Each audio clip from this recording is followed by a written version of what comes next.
My microphone doing something weird. It's not as loud as it normally is on the little, you know, the little indicator up here.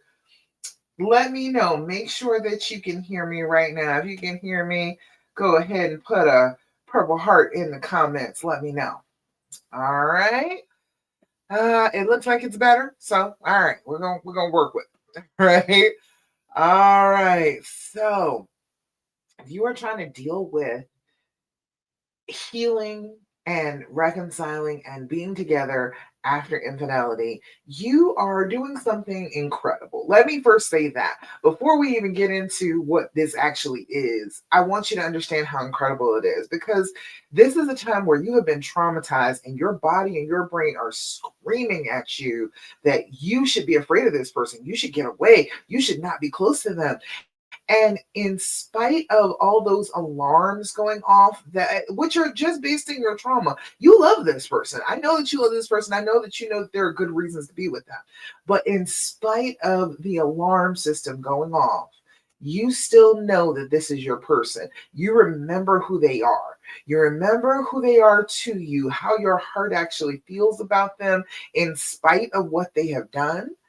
And I want to commend you for that, because that is a very difficult thing to hear past the trauma and remember that this is a person you actually love. This is somebody you really care about. This is not a relationship you just want to throw away. That is incredible. That's good self control. That's good self awareness. That is maturity. I don't want you to feel bad about this decision anymore. Last month, we were talking about making the decision to stay and heal. If you are there and you are currently doing it, just say you've made the decision and then move forward from there. So right now, what we're talking about this month is about the fear that comes with it. And I don't want you to be afraid that you're doing the wrong thing. This is what made you happy. This is the person that made you happy. This is your person. You should not feel ashamed for wanting to do this. You should just look for really good advice on how to do it. Okay? And that's what I have for you. That's what I got for you, is good advice on how to do what you've already decided to do. Even though it's a scary thing, you have still decided on it. You have still chosen to walk a path that is a scary path, just to be able to have the love that you want. I'm super proud of you. I want to help you in any way that I possibly can. Okay? All right.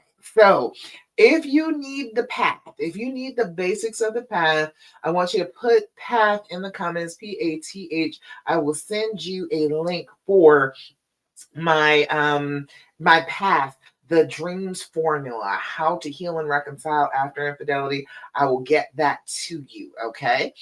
It is very simple. It's 6 steps. That's all it is. It's not as difficult as you think it is to get to healed from hurting after infidelity. Okay. All right. Let's see. Let me make sure I'm over here on Love Coach Dasha. I am Love Coach Dasha, and I'm Love Coach Dasha over on Facebook, on YouTube. I'm Love Coach Dasha everywhere. So if you want to find me, that's who I am. All right. Making sure I can see everybody. And if you got comments, if you're catching this on the replay, hashtag replay, let me know you came a little bit late, but you came. I don't care if you came late as long as you came. All right. All right. So we're talking about how to heal this trauma that you've been through after you have been the victim of cheating. You have this person that you love so much, and they did this horrible thing to you. It is a trauma, it is something that affects you physically, not just, oh, my heart, not just my mind. No, it is physically in your body. When you have had this type of trauma, your brain starts to do things that are related to trauma. It starts making you have flashbacks to things. It starts having your heart pound out of your chest. Those are physical things that happen with trauma. So we've got to start treating this like the trauma that it is, okay? The very first thing that we can always do about some trauma is to do our deep breathing. Have you been doing your deep breathing? I need you to jump on that. If you have not been doing it, I need you to get on that, and I need you to get on it now.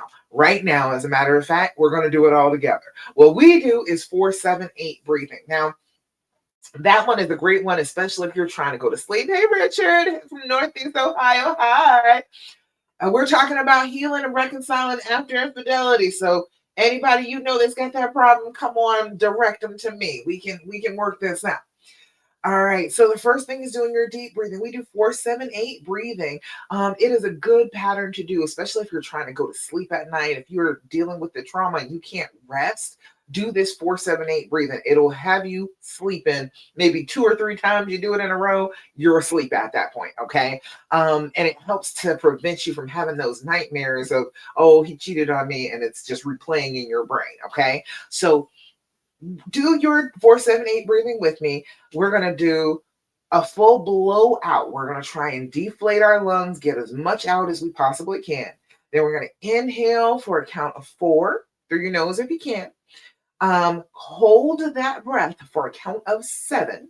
And then we're going to blow out like we're blowing out an entire cake full of birthday candles for a count of 8. Okay. We're going to do that 3 times together, but I want you to, at home, to be doing this 5 times a day. Okay. All right. So we're going to do our deep breathing. Join me. All right. First things first, we're going to blow out. Make that noise. Inhale through your nose. 2, 3, 4. Hold it. 2, 3, 4, 5, 6, 7. Blow out. 2, 3, 4, 5, 6, 7, 8. Again. Inhale. 2, 3, 4. Hold it. 2, 3, 4, 5, 6, 7. Blow out. 2, 3, 4, 5, 6, 7, 8. Last time. Inhale. 2, 3, 4. Hold it. 2, 3, 4, 5, 6, 7. Blow out.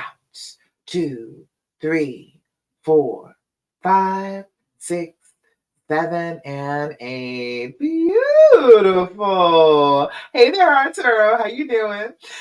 How do you feel when you do your deep breathing? Put it in the comments. Let me know what happens to you physically. Because again, this is a trauma, and trauma is a physical thing. It is something that is actually happening inside you in real time. So if we start to work on the effects on our bodies physically in real time, we start to alleviate some of the terrible side effects from this trauma. All right.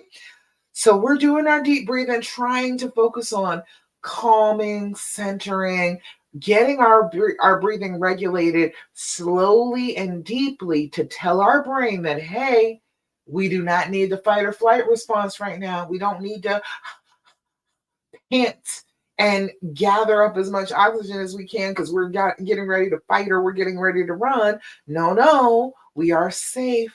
It is fine. I have looked around. There are no threats. Nothing is going to eat me. Everything is okay. Okay.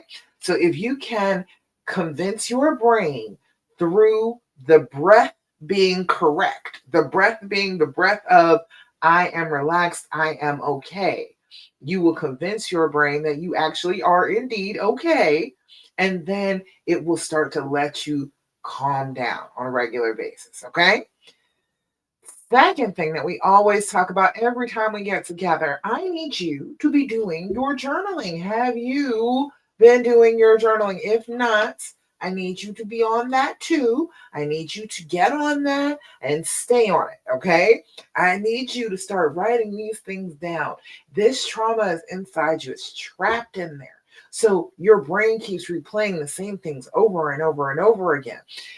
The fact that your brain keeps replaying them lets you know they're important to the trauma. What is actually going on inside your body and your brain that you're afraid of. So if it keeps repeating, that's a thought you need to write down. When you write that thought down, you tell your brain, hey, I see that this is an important thought. Obviously, this is something that I need to know. So I'm going to write it down in the special book. This right here is my special book right now. I even got little tabs and everything in it. I love this. It's an excellent journal. Just got it off Amazon. But if you put it in the special book, then that means that you are keeping it You are going to remember it. It is important to you. And when you do that, you soothe your brain. Your brain is like, oh, she got the message. Cool. And then it stops repeating the message over and over again. Makes it so much easier. And then you can come back to the book. I don't want you to just write it down and forget about it. Okay. I want you to write it down. And then maybe like once a month, I want you to go back through. I want you to find the patterns. I want you to see the things that you kept repeating over and over again. I want you to see the dates and times that stand out to you, that you kept on writing things at these particular dates and times, because you will discover all of the triggers. All of the triggers will be written down in the journal if you write in the journal. Okay, that's how that works. It will not be in the journal for you to find it if you do not write in the journal. That makes sense? Please put it in the comments if that doesn't make sense to you. I will try and figure out another way to explain it to you, because you need this. This is important. When you are doing your journaling, it's also important to have your date, your time, and your level of anxiety every entry. Okay. I want you to start off doing like 5 minutes in the morning, 5 minutes in the evening, just to get into the habit of writing about what you are thinking, what you're feeling, what's bubbling up to the surface. Okay. But only for 5 minutes, because I don't want you to get tired of it. Okay. 5 minutes first thing in the morning and right before you go to bed. Okay, but there are going to be other times during the day where something is messing with you and you're like, okay, this is 6:30 in the afternoon on a Tuesday. Ooh, okay, what is this? I'm feeling this way. And you write it down, you put it with the date and the time, and then you can come back about a month later and see if there were other Tuesdays at 6:30s where all of a sudden you were feeling some kind of way. You will know when you're going to be triggered before you get triggered. And then if you can go take it just a step or two back, you can figure out what triggered you in the first place and start to be able to battle the trigger. So it is important for you to do your journaling. Okay, your level of anxiety, that's going to go before you start to journal and then after you've journaled. Okay, so your level of anxiety is just putting a fence around the feelings. They can only get as big as a 10. A 10 is huge. Okay, you're at a zero. Zero is great. Zero is everything is wonderful, all is right with the world, you're feeling lovely. Okay, write that down. You need to know that, because your brain will keep telling you that everything is wrong, everything is terrible in your life. You need to know the days that you have had a 0 day and you're like, everything was fine, I wasn't even thinking about him cheating today. Write that down. Okay. All right. Then there is a 10. 10 is the monster. 10 is I have lost control of myself and I want to tear my clothes off, rip my hair out, run screaming down the street naked. Okay. That's how bad a 10 is. A 10 is just, you have no more control over yourself. You are out there. Okay. If you are at a 10, you're not writing in your journal. Don't say that in the moment. Okay. You can come back later on and be like, yeah, I'm a 9 now, but I was sure a 10 about an hour ago. I wanted to write about it, but I didn't have any control over myself. So now that I have a little bit of control over myself, I can say that I was at a 10, but I came back down and it's better now. And as I'm writing, it's actually coming down a little bit more. You will discover it makes you feel better to understand that 10 is just out of control. And if you are anything less than out of control, you're not at a 10. Okay. When you are doing this consistently, when you start off and you are at a 9, and then you write for a little while and you come back out of the session of writing and you're like at a 7, that is evidence that you feel better. That is, you did something to help this trauma and it worked. That proves it to you. So then you'll get excited about, okay, I know when I do my journaling, chances are I'm going to come down a couple of notches with this anxiety. I'm not going to be as stressed out if I go ahead and do my journaling. It's some positive feedback for you too. Okay. All right. The next thing that I'm always going to tell you every time we get together, I want you to remember it. I want you to do it. I want you to live it so that you can stop being traumatized. I want you to develop an attitude of gratitude. I want you to be grateful for things. That's what I want. And that doesn't seem like a very difficult thing, does it? But when you are in the throes of this trauma, your body and your brain said there is nothing to be grateful for. Everything is awful. But that is not true. Your life is actually good. All right. Anytime in history, they would look at our lives and be like, wow, these spoiled brats. Look at all the stuff they have. Look at all the cool things they have to deal with. Okay.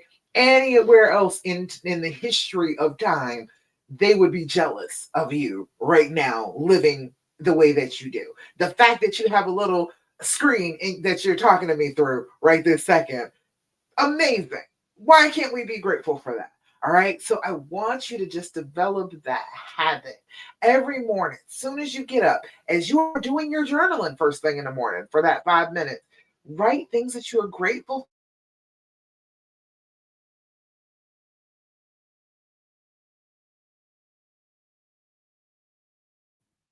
Oh, there we go. All right. Put them on the top of the page. Make sure that you are consistently turning your brain towards things that you are grateful that you have in your life. Because once you do that enough times, you have trained your brain to tell you good things. You have told it that that's what you want. And so it will take you seriously and start telling you good things all by itself, not with you coaching it, just offering you good things. Be like, here, look, this is the thing. Aren't you grateful for this too? And it will keep on offering those things as long as you recognize them. It will keep on offering you good things. So it starts to undo the mess of terrible thoughts that have come with this trauma. We've got to figure out a way to get out of that. We can't live like that. We can't have a productive, happy, healthy relationship constantly thinking the worst things. So if you train your brain to think about the best things, the things that make you happy, the things that make you grateful, then you are training your brain out of that negativity and you won't have to live like that for very much longer. Okay? All right. So that's why I always do Thirsty Thursdays. It is Thursday. If you got something good that you're grateful for, even if you've been cheated on, I want you to share it in the comments. Put it in the comments. Let me know, and I will shout you out because I want you all to remember that you do have good things. And then if you hear somebody else who is going through this trauma just like you are, but they have found a good thing, you'll be able to latch on and find a good thing too. It's you sharing your candlelight does not diminish candlelight. All right. You going ahead and lighting somebody else's candle does not take away from yours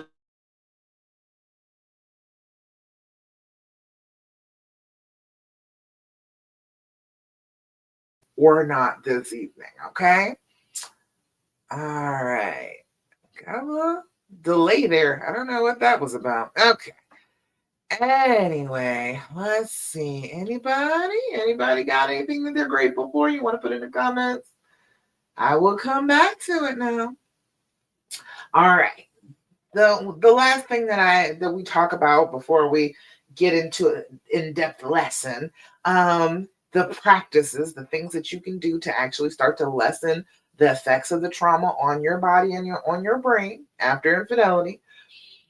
These things are called the practices because you need to practice them on a regular basis. And this one is one you really got to practice because everybody will tell you that it's all right to do this. And I want you to stop. All right. I need you to stop asking all those questions. Okay. I know that everybody out there says that you need complete 100% transparency for you to even start to think to be able to heal. And you need to know every single detail that's in his brain. And you need to make sure that he grovels before you can even start to heal. I know people will tell you that you deserve all the answers that you want. And you do deserve all the answers that you want. However, that is not going to heal you. It is a trauma response. Your brain seeking all of these details, cramming for all of the little teeny tiny minuscule pieces that it can put together. That is a trauma response. That is fear. That is I am so afraid this is going to happen to me again, that he will cheat on me and I just won't know. I just won't be aware. And I have to know everything so I never miss it again. I never ever have to put myself into this position to be hurt like this again. That is what your brain is doing. It is not trying to help you heal. I know that your brain will tell you, I am just asking all these questions so that I have all of the details, and then the way will be clear for us to heal. All right. Unless I know all the details, I won't be able to heal. Your brain is lying. It is lying to you. That is not real. You are capable of healing just fine without all the answers. There are plenty of women every single solitary day who leave, right? You're not getting all the answers that you want from a person that you left, are you? So you're trying to tell me that these women can't heal even? No. It's just not true. Your brain will try and let you believe that, so you keep on asking the questions, so you feel motivated to keep asking the questions, even though every time you ask the questions it makes you feel like crap. But it is not true. You do not need any more than the information that you have right this minute. Nothing more that you can glean from what he can tell you is going to help you heal. It is just the trauma talking. It is just your fear speech saying, I have to have all the details. That is the only reason that you think that it is not going to help you heal. Okay?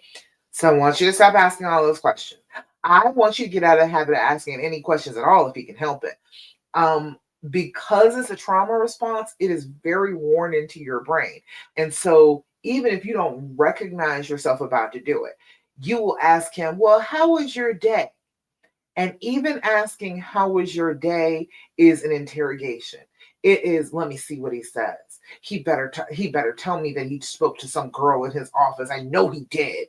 Yeah, it's already building up the second you ask a question, because that's what your brain wants to do. It wants to know all the answers, and it wants to treat this person like they're a threat, like they are the perpetrator. If you do that and you do it consistently, you will wear a rut in your brain and it will be hard to get out. So I want you to just stop asking questions altogether. If you can make it into a statement, you will be able to see if your brain is trying to trick you into asking questions about the affair. Okay? You'll be able to tell because you won't be able to think of a statement to show you that oh well, this is an innocent question. You won't be able to. Rolling Star. Oh, this we are talking about healing after infidelity. I coach women who are trying to heal and reconcile and stay in the relationship after infidelity. And right now I'm telling them to stop asking their mate all those questions after infidelity.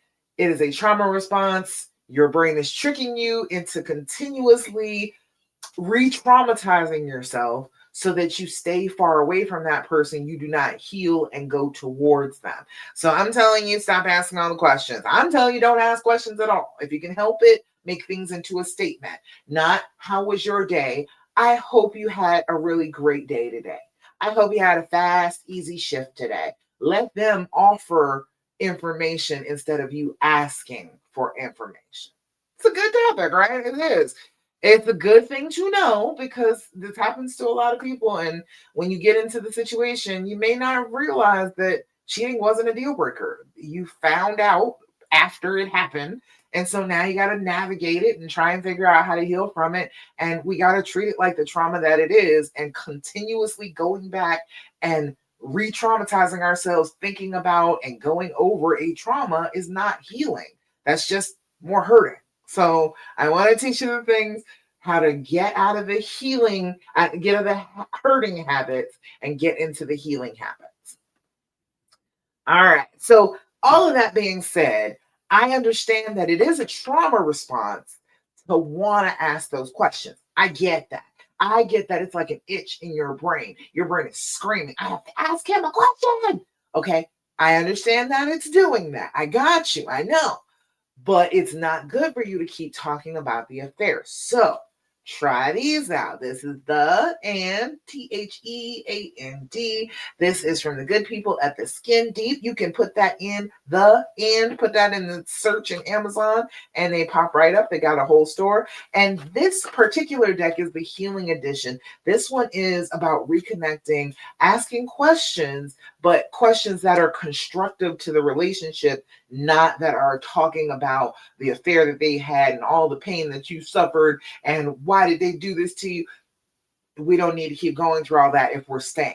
If we're trying to reconcile, we cannot continuously talk about how sad and how miserable we are because we will remain sad and miserable. Okay, so we've got to start talking about other things. And this is an excellent deck to start asking each other questions that are about healing, that are about connection in the relationship, and not about hurting each other even more, jabbing each other. Okay. So I will give you a few of these. This one says, "What do you think surprises me most about our connection?" Isn't that a good question? Wouldn't you rather hear the answer to that than what positions did you have sex in? Wouldn't that be better to ask? What do you think surprises me most about our connection?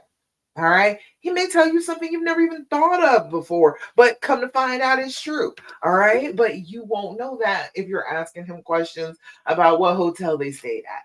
And did you tell her you loved her? That's not helping you. That's not getting you any closer. Okay. Next one is, what about our connection do you rarely admit to yourself? All right. Wouldn't you like, isn't that a better question? That's a much better question than, "Ooh, did you take her out to breakfast?" You don't want to know all of that. You don't need all of those details. They're not going to help you heal. You finding out all those details is your brain collecting ammunition against him. It wants to fire off. Every time he gets close, it wants to fire off with some new ammunition that you have gathered from all of these questions. It's not helping you heal, it's stressing you out. So, what about our connection do you rarely admit to yourself is a much more constructive question. It's not about pain, it's about thinking about the relationship, about considering the connection that the two of you have, assuming that the connection is there and not that it's just completely disappeared because of this infidelity. Okay. All right. And one more. What concerns you most when it comes to our relationship? So you can talk about some deep things. You can talk about some things that are a little serious when you're doing this, but we don't need to go all into all of the details, all of the nitty gritty, all of that, all of the information about this affair that is just going to cause you pain and not help you heal. We don't need all those details. That is, it's too much, it's too far. Stop. Okay. Don't cram your head with things that you don't want to know in the first place. All right. So instead of that, what concerns you most when it comes to our relationship? Much better question to ask. Okay. So you see what I'm talking about here. Instead of asking the questions that are just designed to cause you more pain, make you think more deeply about how he betrayed you and how he hurt you, you want to ask questions that are actually designed to connect you better. Okay? That makes sense? Y'all tell me if that doesn't make sense. If you're like, "Dasha, you are crazy. Coach, what do you mean?" And I want to hear your questions. So if you've got questions for me, if something doesn't make sense, if you want to know exactly how to do what I have done, which is heal and reconcile and get to a place where I completely trust my husband, not 100%, because I don't believe in that. I don't believe in trusting another person 100%. I don't think that that is a wise thing to do. I don't think that that's sensible. I think that's kind of crazy because I can't trust me 100%. I will mess up. I will procrastinate. I will send all on an email. I'm not 100% trustworthy. So me putting 100% trust in anybody else on this planet, that's delusional. That's crazy. We shouldn't do it. We shouldn't even be considered wrong for not doing it. Okay. 100%, that's way too much. If you can trust somebody like 70, 80%, you trust them. Okay. You don't need 100% trust in anybody else. Girl, please. 100% trust in another person. He's just a boy. 100% trust in a boy. Okay. All right. understand that it's a whole thing. It's supposed to be so romantic to be able to trust somebody 100% and just give them your whole heart and you never have to worry about anything. But they are a whole other human being, and that is just insanity. See, I know it's romantical thinking, but it's not realistic. It's not really taking into effect that this is a person, not a fairy tale character. You didn't write him, okay? He's not in a movie. This is real life. This is the one we got, okay?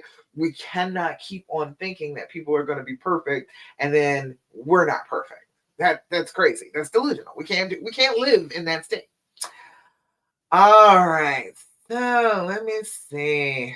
So I was talking to you a little bit earlier about the fear speech. We're talking about the decision, right? The decision to stay and heal after infidelity. That is the very first thing of the dreams formula.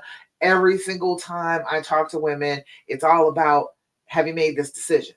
Are you giving yourself a hard time about this decision? Are you sitting there second guessing yourself, telling yourself that you are wrong?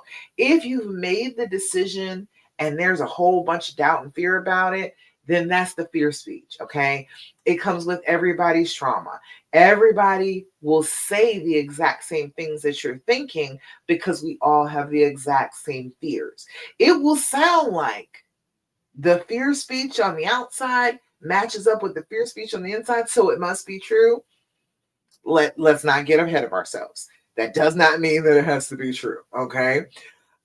So after the betrayal, that is your biggest enemy. The fear speech that is going through your head, the fear speech that is being directed back at you from other women who you sought counsel from, that is your biggest enemy. It's not your partner. It's not the other person. It's not even the past. It is right now the fears that you have, the trauma has built up in you, and the fears that other people have when you are reaching out for assistance, for some support as you were trying to go through this, as you're trying to heal. Their fears are being directed back at you. And then you're in an echo chamber. It feels like this has to be real, and it does not. Your trauma created that voice inside your head, so it created that voice inside other people's heads too. So trauma rewires your brain for threat detection. It wants you to look out, try and protect you. So your brain's job becomes protection, not telling you the truth. That is not what it's trying to do.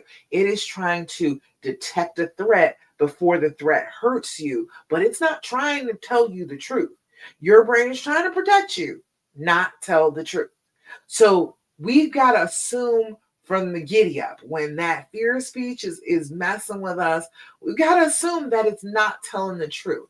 And that's what we're going to talk about today is how that fear speech lies to you about trying to heal and reconcile, and then what you can do about it. Okay? Because it tells you some very basic lies. But before we even go on to that, I need you to remember that the fear speech is trauma based thoughts disguised as logic. Okay, the fear says the thing, and it says, well, see, but it's this is real and you should believe me, even though it's just fear, even though it may not have even been a thing that actually happened, that would ever actually happen. Your brain is assuming that it will logically happen because this happened, so something else bad will happen. It is just believing the worst. It's not logic. It's just assuming a bad thing will happen. Your fear speech is not intuition. Your intuition is a much quieter voice. That fear speech is loud. All right, it's screaming inside of you. The intuition is knowing. It is not being afraid of. It is not heart racing. I'm scared that this is going to happen. Intuition is certainty. Intuition is very quiet and very still and very knowing. You will know the difference when you can quiet down the fear. Okay. The fear speech is not wisdom. It's not discernment. It is just fear. That's all it is. So fear, the fear speech sounds like it's wise. It sounds rational. but it's actually just the pain talking to you. It's the pain screaming how unfair this is at you. It is not wisdom. Okay. It is not rational thought. It is just that pain speaking itself out. Okay. So I'll tell you some lies that your brain tells you after infidelity. Number one, this is the big one. You're stupid. You should have known. All right. Let's break this down. Let's break this down. Let's come back. Because remember at the very beginning, I told you I don't think that you're stupid. I think that you are wise and I think that you are loving and compassionate and understanding. So you're not stupid for wanting to stay. You're not stupid for not knowing either. Because we only know what we can know. We only know what we have the information on. If we are being intentionally hidden from something, we're not going to necessarily know it. Hindsight, it's biased against you. It's saying that, oh, well, look how clear it is in the rear view. Now you can see exactly what was going on. And every little thing lines up and all these pieces that you didn't put together before, they come together into this beautiful picture looking back. That's not fair. It all the way up to this, you were looking at it. You were not looking back at it with all of the clues in place. That's not fair to you. You didn't have the information. You're not stupid because you didn't have information. And trusting someone is not stupidity. That is relational health. Like you're supposed to trust the person that you love and you are with. So you weren't doing anything wrong. You didn't pick wrong. You picked based on what you knew at the time. We can only do what we can do with what we know in the moment. Now we can learn, absolutely. But in the moment, we can only do what we can do with the information that we have. Trusting somebody is not a character flaw. You did not do anything wrong by trusting someone who hurt you. He is a regular human being. Most human beings, we hurt each other. Okay, that is a fact of this life. Sometimes the human beings that are closest to you, as a matter of fact, it's a lot of times the human beings who are closest to you end up hurting you. The ones that are far away from you, you don't give a damn about. It's always the people that are close to you who end up hurting you, right? So it's not a character flaw to trust people to want to bring them close to you. But you got to stop lying to yourself and telling yourself that you're so stupid and you're so flawed and you should have known, because you can only know what you can know. You can only know the things that you have the information on. If you didn't have it, if it was being hidden from you, how could you know? That's just a lie. It's just your brain trying to give you a hard time and tell you that you're supposed to be insecure about this. You're supposed to be really shaky about your own decision making because I'm telling you that you're stupid. So you should be really, really careful about the decisions that you make now. No, that's just your brain trying to protect you by making you feel like crap about yourself. And we're not listening to that. Okay? Does that make sense? Let me know. Tell me if these things don't make sense to you, if you need a little bit more explanation, I got you. Okay? No comments. All right. The second thing, the second big lie is you're crazy for staying. You are crazy for doing this. People confuse pain with clarity. All right. They think that because you're in pain, it is clear you should not be here. And that is not the same thing. Okay. Society praises leaving like it's just the most strong thing to do and labels staying as being weak. That's not true. That's just cultural conditioning. All right. Staying is not denial. If you see clearly, if you know exactly what has happened and you have decided that I know this person hurt me really badly, but I love this person and I love my life with this person and I would really like to stay and work it out and I want to forgive them, you are seeing clearly. You're not crazy. You're not delusional. You've just made a decision that other people don't agree with. And that happens all the time. Right? We are grown people and we make decisions that other grown people wouldn't make, and that is fine. There is nothing wrong with you. You are not crazy or delusional to want to make the decision to stay and heal and reconcile. There's nothing wrong with that. Um, Leaving or staying can both be healthy. It just depends. The health comes from the reason, not from the choice that you make. The reason for the choice. If I want to stay with this person, the reason I wanted to stay is because I love him. I just do. He's my person. He is my favorite person on the planet. Even when he hurt me the most, he was still my favorite person. He was still the person that made me smile the most, that made me laugh the most, that supported me the most. Even with his own issues, he was still that person for me. That's the reason that I stayed. If he wasn't that person to me, it would have been easy to go ahead and let go. It would have been easy to go ahead and walk away, go on to the next person. I completely understand if that's the thing. But if you are feeling like this is your person, this is the person that you want to open your heart up to, you want to love for an entire lifetime, which means that you are willing to forgive them for an entire lifetime. If you found that, there's nothing wrong with that.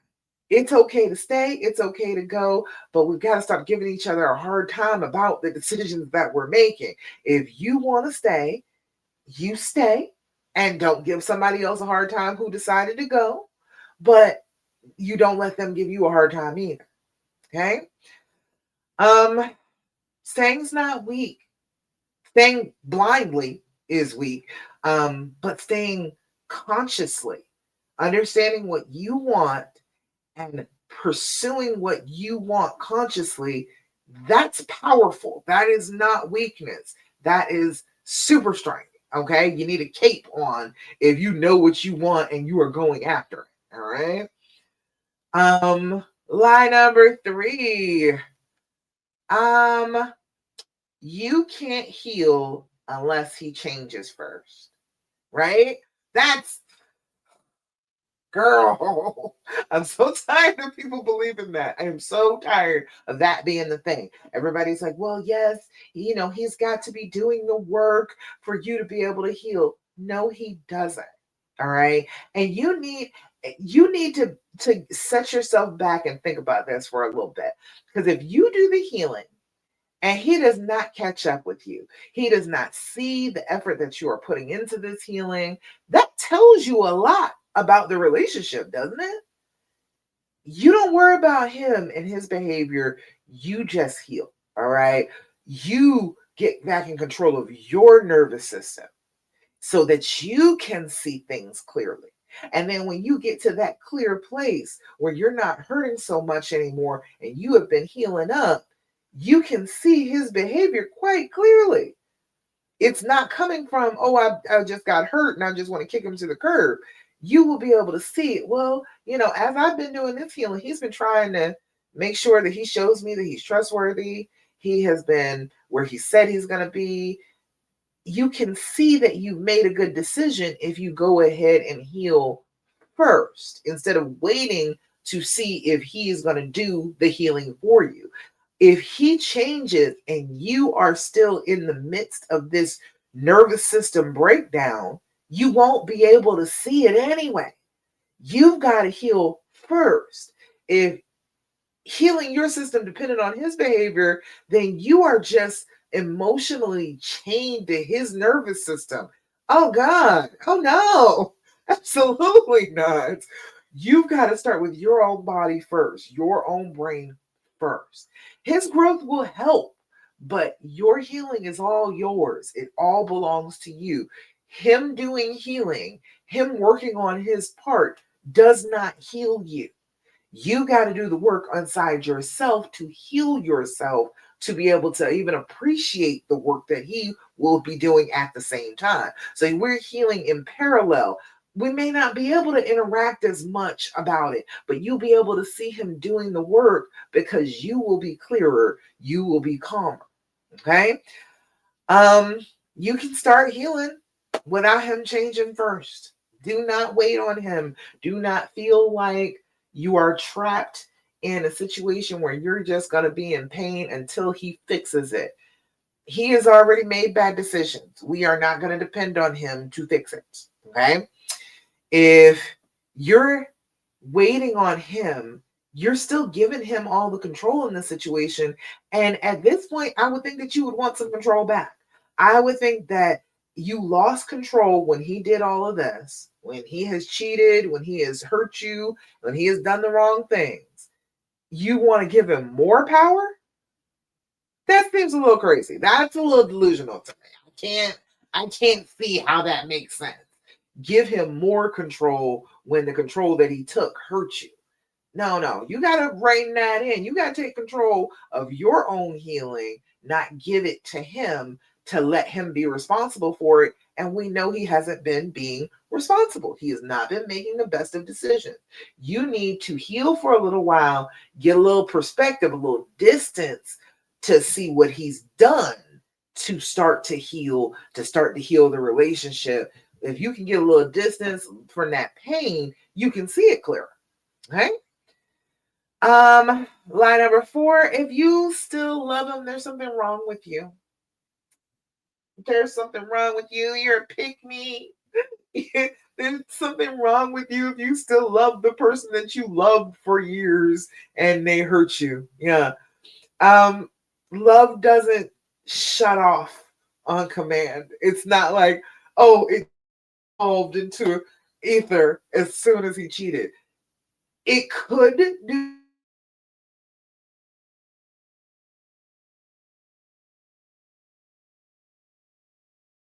be gone because they cheated.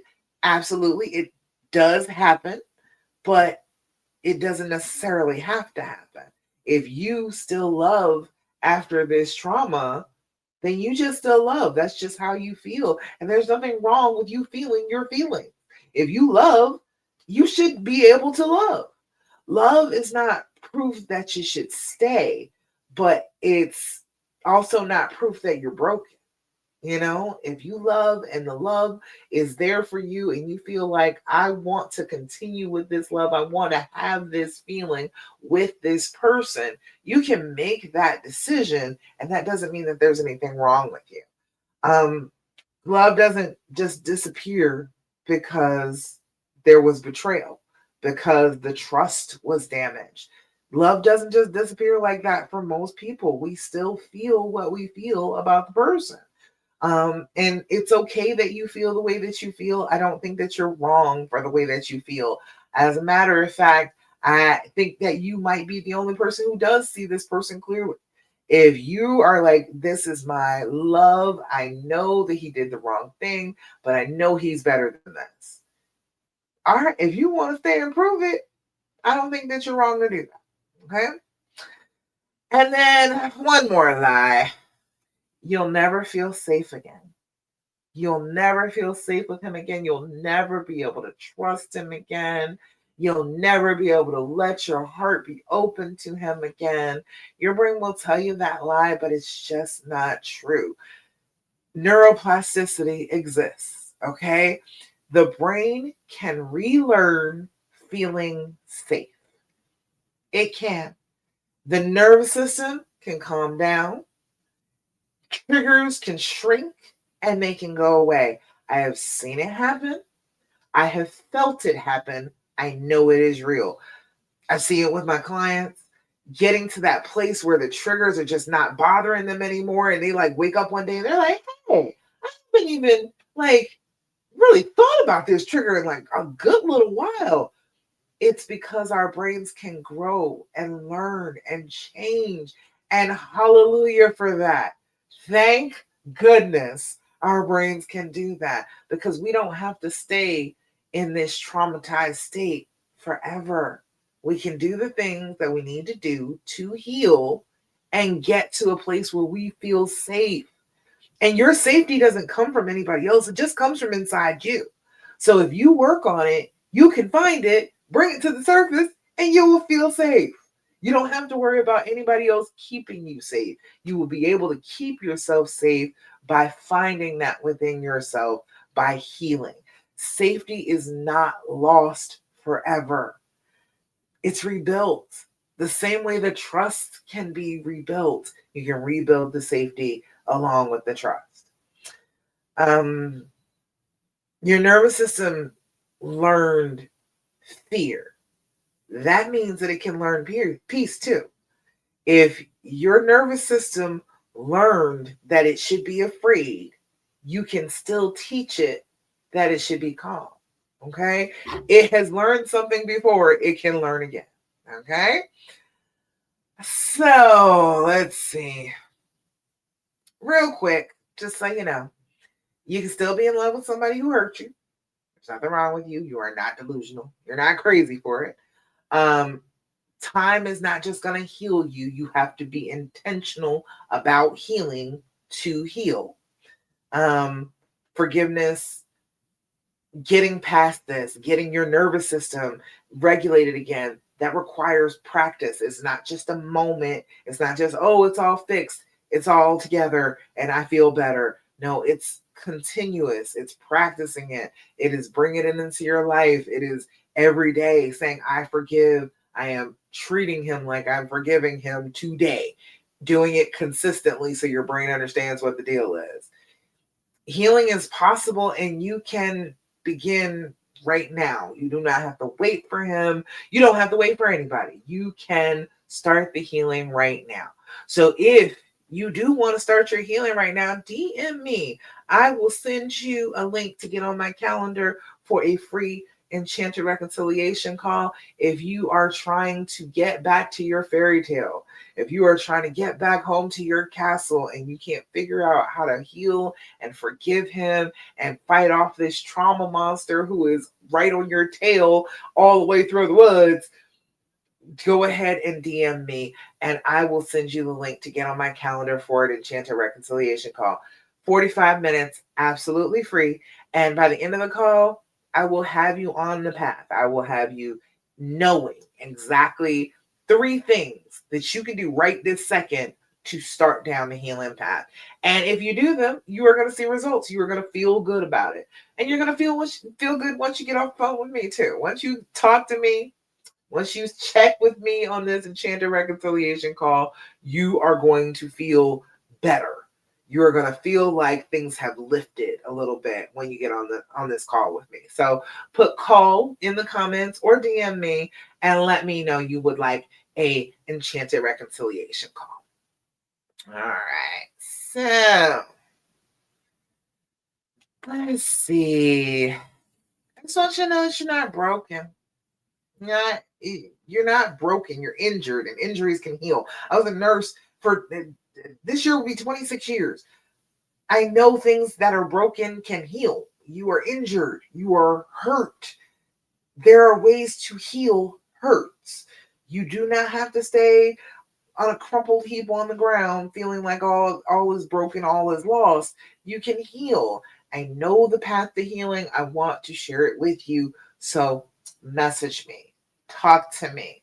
I have got you. I've got you covered.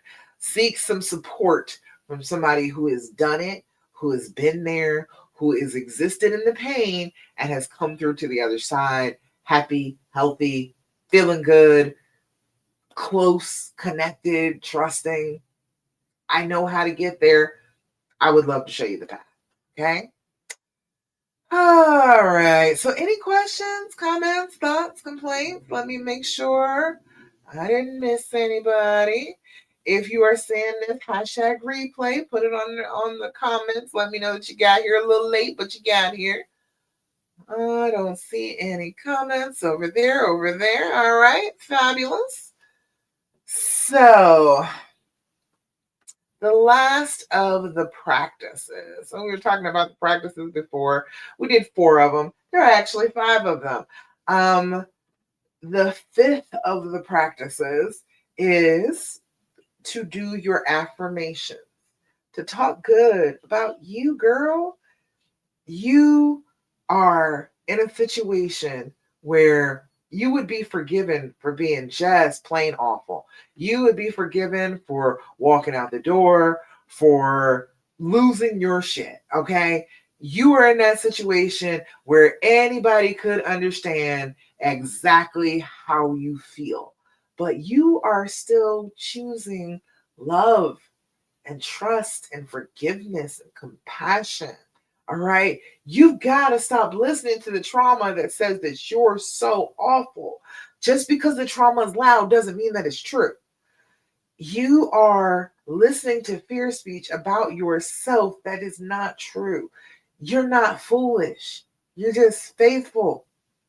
What's wrong with that? There's nothing wrong with that. You don't need certainty to be able to heal. You just need some willingness, and you have that. You have that already. I understand that your brain has been trying to protect you, but you have everything you need in you right this minute to be able to heal from this. And I want you to start using it. I want you to start putting yourself out there and healing as much as you can. So do your affirmations to heal that part of your brain that keeps saying, "You're so pitiful. You're so sick. And I can't believe that you let him do." Stop listening to that part of your head, okay? And start telling yourself a positive message about yourself so that you can reshape what your brain starts to think about you. When you are constantly giving it positive messages about yourself, your brain starts to believe it. Your brain doesn't know the difference between made up and real. If you consistently tell it, "I am strong, I am loving, I am healed, I am forgiving, I am powerful, I am compassionate," if you keep telling your brain that, it will believe you. Okay? So do your affirmations twice a day at least. Look yourself in the eye, in the camera, whatever you got, and tell yourself your affirmation like you believe it, like it is the most true thing you've ever heard. Like, this is reality. This is what is real right in this moment, and I feel it about myself. Okay? When you do this, you are making a recording in your brain of you saying good things about you. So then, anytime you're feeling down, call that image up, call that recording to the surface. Teach your brain that every time you think something negative about yourself, you're going to turn around and think something positive about yourself. Okay? So today's affirmation, and you can, if you need affirmations, go ahead and hit me up, affirmation, in the comments. I will send you the link to get on my email list for affirmations. You'll get 60 days of affirmations specifically for healing and reconciling after infidelity. But this came from Five Below. All right, this is a deck of cards, and today this one says, "Today I am powerful. Today I know that I have the power and wisdom to accomplish everything I choose to do." Even with the fear, girl, even with the fear speech speaking to you, giving you a hard time, you are powerful enough to overcome that. So today I am powerful. Today I know that I have the power and wisdom to accomplish everything I choose to do, including healing and reconciling after infidelity. You can do it. You are strong enough. You are not weak.